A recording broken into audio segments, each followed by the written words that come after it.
I know what I'm supposed to do. I know I have to tell him. I know it's not fair to keep pretending.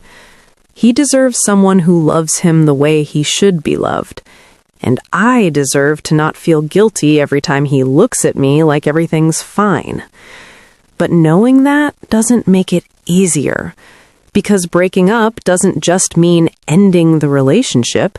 It means canceling the trips we planned. It means dividing up the apartment, the furniture, the routines. It means starting over. And I don't know if I'm ready for that.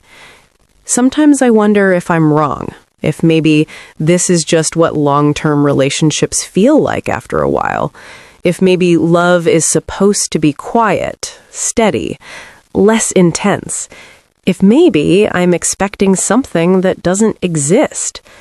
But then I think about how it felt in the beginning, how I used to feel when I saw him, how I couldn't wait to tell him things, and I don't feel that anymore. I don't feel much of anything, just comfort, familiarity, the weight of staying because leaving feels impossible. I think about the conversation I'll have to have, the one where I sit him down and try to explain something I don't fully understand myself. How do you tell someone you care about that you don't love them anymore? How do you say, you didn't do anything wrong, I just don't feel it anymore? I don't know how to say that without breaking him, and I don't know how to stay without breaking myself.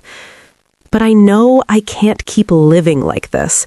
I can't keep waking up next to someone and pretending I feel something I don't. I can't keep planning a future I don't actually want. At some point, I have to be brave enough to choose the truth, even if it's lonely, even if it's hard, even if it means starting over with nothing but the quiet certainty that this wasn't right anymore. So I'm trying to find that courage, trying to believe that being alone is better than being with someone and still feeling alone, trying to trust that I'll be okay, that he'll be okay, that sometimes love just fades, and that's not anyone's fault. Have you ever stayed with someone not because you loved them, but because you were afraid of what leaving would? The thing is, he gets his time. A few nights a week, he plays games with his friends. Hours of it. And I don't interrupt. I don't ask him to pause and check in. I don't follow him into the room and try to start a conversation while he's mid-game. I let him have it. But when I try to take the same thing, it becomes about us. He'll say it's weird that I need space from him, that couples should want to be together after being apart all day, that I'm treating him like a roommate. And I don't know how to explain that it's not about him. It's about me. It's about the fact that I spend all day managing other people's needs and expectations, and by the time I get home, I have nothing left. Not for conversation, not for connection, just nothing. And I don't think that's wrong, but he does. So I apologize. Again, I soften my tone, I try to explain it differently. I say it's not rejection, it's just regulation, that I need to reset before I can be fully present, that if he gives me an hour, I'll be better after.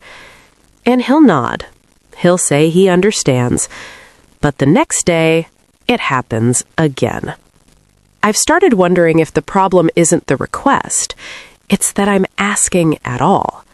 Because to him, needing time alone feels like evidence of something missing.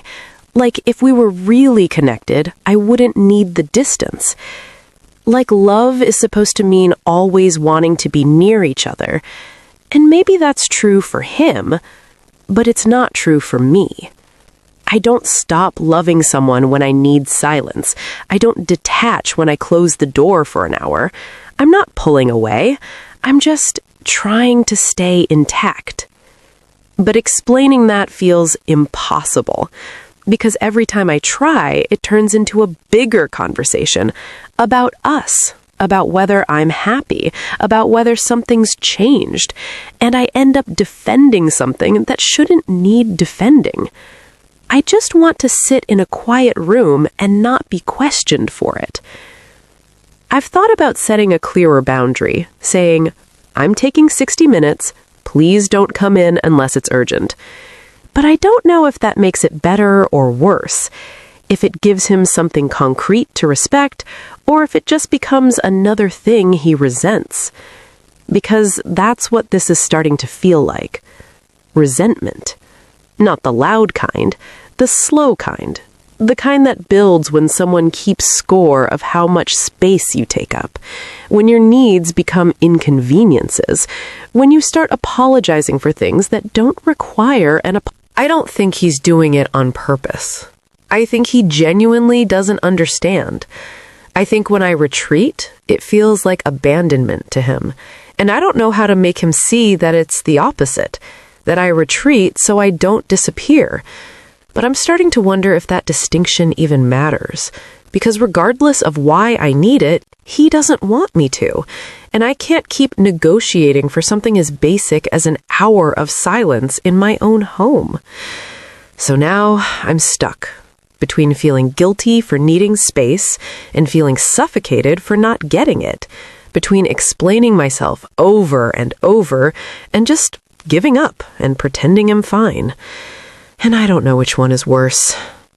There are moments when I think about what it would be like to come home to an empty apartment, to walk in and sit in total silence without anyone asking me what's wrong, to not have to justify the fact that I'm tired, that I just need a minute. And I feel guilty for even thinking it, because he's not a bad person. He loves me. He wants to spend time with me. And maybe that should be enough. But it's not. Because love doesn't mean I stop needing things, and needing quiet doesn't mean I've stopped loving him. But I don't know how to make him believe that. So I keep trying, I keep explaining, I keep softening my words and timing my requests, and hoping that this time it'll land differently. But it never does. And I'm tired. Not of him, of having to defend the space I need just to feel like myself. I don't know what happens next. I don't know if this gets better or if it's just something we're going to keep circling. If one day he'll understand or if I'll just stop asking. I don't have an answer. I just know that right now, in this moment, I need an hour.